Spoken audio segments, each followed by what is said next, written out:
Hey, I'm Mini Boss. I'm Game Boy. And I said I had a funny story, and Game Boy during the break had, the propensity. That's not a good word. I'm pretty sure that does not what I said the knights moved funny. It looks like the armor is really heavy. Yes, and the reason why I'm thinking about it is I had this joke with my cousins about the knight. There's a knight that just joined. His name's Wallace. He's like, I'm a farmer, and I just retired from this army. But when I saw you guys coming through, I'm just like, I'm gonna join you guys, and that's what he did. That's Wallace right there. He's bald and old, and decided to come out of retirement to help us. And he's actually not a very good character. But there was a joke, like whenever he walks, like you can see the screen move a little bit. It looks like he's so heavy that when he walks, the earth shakes. And he's just like, Wallace is the heaviest thing on the face of the earth, and he says, whoop up, whoop up, whoop up, everything shakes, and that's why everyone dies to Wallace. It's just he's the heaviest thing on earth. That's just the way the generals and knights work in this game. He's fat. He's fat. Fat Joe. And bald. Anyway, this level's particularly tough, and I cheesed it because... You cheesed it? I cheesed it. And I'll explain why. The way this level works is it gets covered in a fog of war that's really hard to see where things are. Oh, yeah. And everyone continues to, just run at all your characters. And, that wouldn't be a problem, except I don't have that many characters. And so I had to protect Sarah, and I had to protect Matthew, who I was allowed to use on this map just for sight, because thieves have better sight in fog of war maps. And so I decided to bring Matthew in. He didn't really help me that much, except I was able to kind of see, and there comes the fog rolling in. And I'm just like, okay then, oh god, there's all everywhere. And I'm just like, okay, I don't even care. What I'm going to do is I'm going to drop Wallace there. Oh wait, okay. I'm going to drop Wallace somewhere. And I'm going to build a wall with the Wallace. Oh, wait. You can build walls? Not really wall. I mean like a meat shield. Oh. That is protecting all my characters, and Wallace can't attack with that Iron Axe. He comes with a Knight's Crest, and that is meant to promote him. Also, Sarah's like, dear God, I'm in the forest, please don't hurt me. That's literally what she was saying. And, no, not really. But she's fast enough that she's going to dodge all these things anyways. Because axes are kind of inaccurate, and she's really fast. Just, that's the way her growths work. Boink. Anyway, so I form a shield, and I'm just like... Essentially, this whole chapter at the beginning is spent with me letting Lynn counterattack, because Kent's so leveled up at this point, I don't really care. I'm going to promote him at the end of Chapter 10, and hopefully he's maxed out at level 20 for his pre-promoted class. Not pre-promoted, before he promotes class, and which is his Cavalier class. And I'm just like, Sarah, yeah, okay. Get back in the car. There's a bunch of lions. And I can't seem to remember why that is a thing. It's a reference to something. It's a reference to something Mini that Boss I don't know. doesn't know what it is. Nope. He's making references without knowing what it's in reference to. That's kind of a problem. In my opinion, that's like wearing a t-shirt of the band you don't listen to. I don't do that, though. I'm just saying, man. You use expressions that you don't know what they mean. I used to know what it meant. You know... It's kind of been ingrained into my lexicon, and I don't even remember what it means anymore. Yep, Wallace is just a wall. He literally takes an advantage. I'll never forget though that I saw this girl at a party, and she was wearing a Bruce Springsteen shirt, and she wasn't very old, and so I had to ask her. I was like, "That's a Bruce Springsteen T-shirt, right?" And she was like, "Yeah." I was like, "Do you listen to Bruce Springsteen?" She was like, "No, I don't really know who it is." And I was like, "General rule of thumb, if you don't listen to the band, don't wear the T-shirt. Like, come on." Yeah, man. She was cool though. It was a good conversation starter. That is true. By cool, what do you mean cool? What do you think it means, okay, Mini Boss? Whatever. Well. What? Well. Okay. That was my guitar riff. Yep, and Kent... Critical! Criticals in response. He was, He really jived with me that. and Kent were riffing it. But actually, Sane would totally be riffing with what Sane I was would saying, totally and not be riffing. Kent. Kent would be like, Sane's lame. Like, I don't even care if she's wearing a shirt that she doesn't know the band that's referencing the shirt references. I'm just like, she's hot. I'm there. Yeah. Thankfully, I'm not using Sane because he's okay. So the real reason I'm not using Sane is totally not what I'm about to mention, but it's just because he's so uncool. He Kent really stands is, up yeah. for. He's a white knight and he's on a brown horse. That's how white he is. Wait, what? I'm okay. We're gonna step back.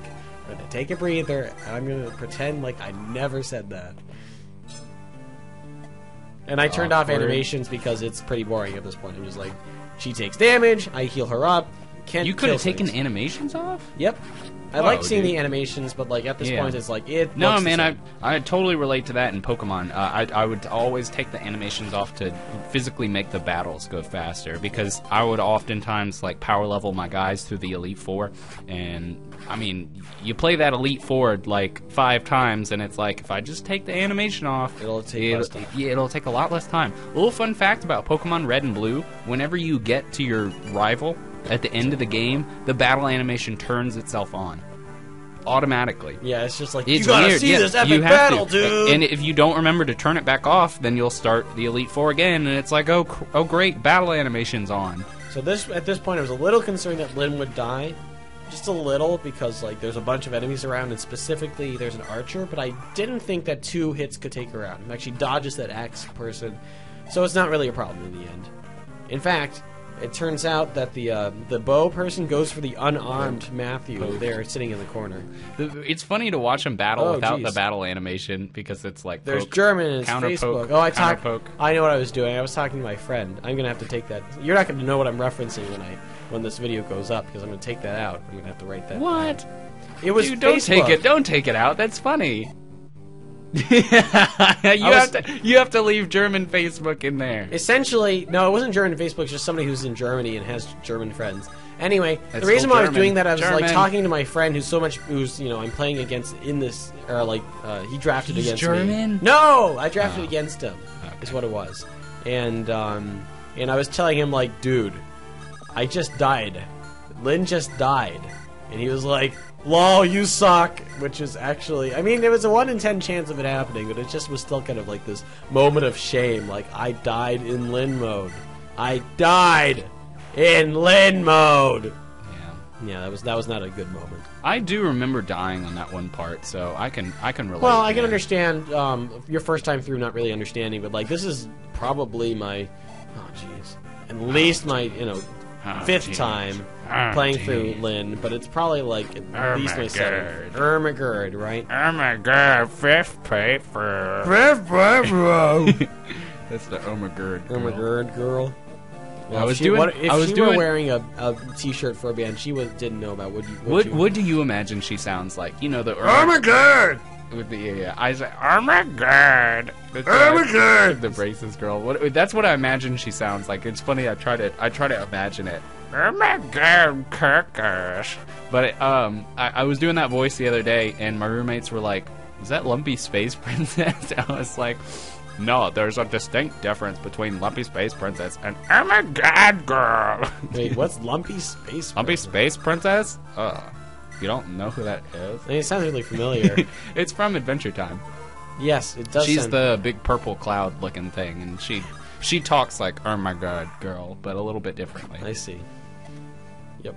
So I spaced it out correctly that only one or individual people could be attacked, and I survived! Yay! So at this point, I'm like, okay, I've already spent like kabillion turns on this level, because it's literally me holding myself up in the corner and letting Sarah heal to get experience. By the way, level up! That was a good strat. It was a good strat. And that's an amazing level up. Wow. Sarah really picks up her pace. And I'm just like, dude, look at those stats, man. Dude, she's going to have a lot more to talk about. Like, besides ponies? Yeah, because she's gaining so much life experience. You're right, yeah, you're right. Next time she might talk about, horses rather than ponies. Yeah. Anyway. So, yeah, and eventually she'll be like, my pony was a pygmy. And Ken will be like, I like horses. He'll be like, my hands are stained with the blood of 1,000 men, and all you talk to me about is ponies? Lame. Yeah. Except Kent is totally not like that, and this is like the billionth time I've characterized Kent in a way that Kent is totally not like, but that's okay. Anyway, there's pretty much nobody left but like whoever's surrounding the boss in the middle corner, so I'm just like, okay, you know what? I decide that I was going to let Sarah level up even more by letting Kent intentionally get hit, and I'll show you exactly how that works. How does it work? As soon as I get over there. Soon I have to waste some turns. As soon as I walk across the map. So